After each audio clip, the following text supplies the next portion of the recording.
ഈശോമിശിഹായ്ക്ക് സ്തുതിയായിരിക്കട്ടെ. ഹാബാനോടൊപ്പം തോമസ് ലീഹ ഇന്ത്യയിലെത്തി. ചോള രാജാവായ ഗുണ്ടഫറസ് രാജാവിൻ്റെ കൊട്ടാരം സന്ദർശിച്ചു. നിർദ്ദേശാനുസരണം പുതിയ കൊട്ടാരത്തിൻ്റെ പണി ആരംഭിച്ചു.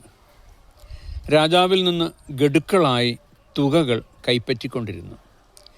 കൈപ്പറ്റുന്ന തുകകളിൽ ഒന്നുപോലും നഷ്ടപ്പെടാതെ മുഴുവൻ തുകയും ദരിദ്രർക്ക് ദാനം ചെയ്തു.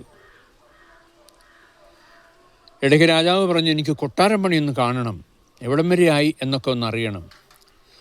അപ്പോൾ തോമസ് ലീഹ പറഞ്ഞു, കൊട്ടാരം പണിയൊക്കെ പൂർത്തിയായിട്ടുണ്ട്, പക്ഷെ അത് അങ്ങേക്ക് ഇപ്പോൾ കാണാൻ പറ്റില്ല. ആ കൊട്ടാരം കാണണമെങ്കിൽ അങ്ങ് മരിക്കണം. രാജാവ് കോപാക്രാന്തനായി. രാജാവ് പറഞ്ഞു, ഇവനെ പിടിച്ച് ജയിലിലടയ്ക്കാൻ. അങ്ങനെ ഹാബാനെയും തോമസ് ലീഹയെയും ജയിലിൽ അടച്ചു. തോമസ് ലീഹയെ വറുത്ത എണ്ണയ്ക്കകത്തിട്ടു, തിളച്ച എണ്ണയിലിട്ടു, വറുത്തു നോക്കി. പക്ഷെ ശരീരത്തിനൊരു കേട് സംഭവിച്ചില്ല. ഇനി ഏതുതരം മരണമാണ് തോമസിന് നൽകേണ്ടത് എന്നതിനെക്കുറിച്ച് ചിന്തിച്ചുകൊണ്ടിരിക്കുമ്പോൾ രാജാവിൻ്റെ സഹോദരനായ ഗാദ് മരിച്ചു. മലഹമാർ ഗാദിൻ്റെ ആത്മാവിനെ സ്വർഗത്തിലേക്ക് കൊണ്ടുപോയി. അവിടെ ചെന്നപ്പോൾ ചോദിച്ചു, ഈ കൊട്ടാരങ്ങളിൽ ഏത് വേണമെങ്കിലും തിരഞ്ഞെടുക്കാം, ഇഷ്ടമുള്ള കൊട്ടാരം അങ്ങേക്ക് തരാമെന്ന് പറഞ്ഞു. ഗാദ് നോക്കി നടന്നൊരു കൊട്ടാരം തിരഞ്ഞെടുത്തു.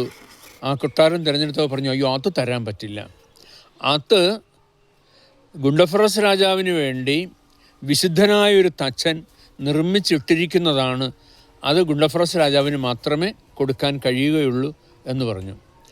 അപ്പോൾ ഗാദിന് കാര്യം മനസ്സിലായി. ഗാദ് പറഞ്ഞു, ഇങ്ങനെ കൊട്ടാരം പണിയുന്നുണ്ടെന്നൊന്നും എൻ്റെ സഹോദരൻ അറിയില്ല. അവൻ തോമസിനെ പീഡിപ്പിച്ചുകൊണ്ടിരിക്കുക. അതുകൊണ്ട് എനിക്കൊന്ന് എൻ്റെ സഹോദരനെ വിവരം അറിയിക്കാൻ പറ്റണമെന്ന് പറഞ്ഞു. ഗാദിന് ജീവൻ തിരിച്ചു കിട്ടി. ഗാദ് ഭൂമിയിൽ വന്നു രാജാവിനെ വിവരമറിയിച്ചു. അങ്ങനെ സഹോദരനിൽ നിന്ന് വിവരം ഗ്രഹിച്ച ഗുണ്ടഫറസ് രാജാവ് മാനസാന്തരപ്പെട്ടു, മാമോദിസ സ്വീകരിച്ചു, ഒരു നല്ല ക്രിസ്ത്യാനിയായി ജീവിച്ചു. ആമേൻ.